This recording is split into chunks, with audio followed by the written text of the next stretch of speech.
Mr. Owens, you are recognized. Thank you. Thank you, Madam Chair. Like other states in America, Utah has an incredible law enforcement community. These men and women are heroes. The vast majority of them are good, honest officers who risk their lives every day to keep our community safe. And with that, for what I've heard today again from my officers is eliminating the qualified immunity would impede the abilities of police officers to do their job. My friends at the National Fraternal Order of Police have said the following, and I quote, "Every single factual scenario a police officer encounters is different and unknown. It is almost impossible for an officer to determine how a legal document will apply to a split-second factual scenario.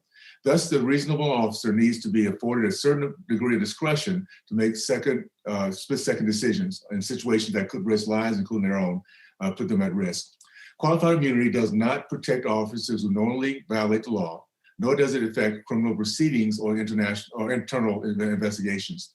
This doctrine is vital to law enforcement officers who need this protection to perform their discretionary functions fundamental to their law enforcement and public safety mission.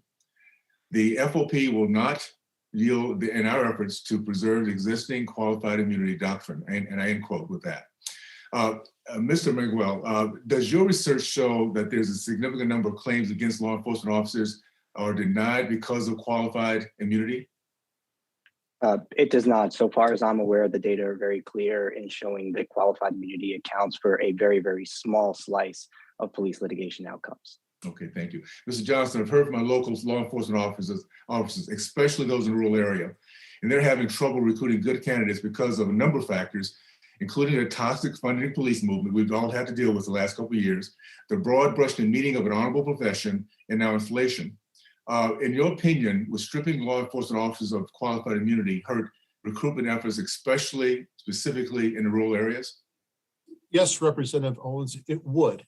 And the reason I say that is because there's so many hurdles that a man or woman has to go through to become a police officer in the first place: education, background checks, lie detector tests, drug tests, psychological evaluations, training, and so on. The men and women that we recruit, and rightfully so, are well qualified for these positions. But by definition, they're also then well qualified to do other things too. So if this law enforcement profession becomes even more difficult and dangerous than it already is, and the men and women are demonized unfairly for trying to do a good job, then we can only expect that recruitment and retention are going to go down. And that's exactly what we're seeing in rural departments and in large agencies across the United States. Thank you. And then, Madam Chair, I'll yield back my time. Thank you so much.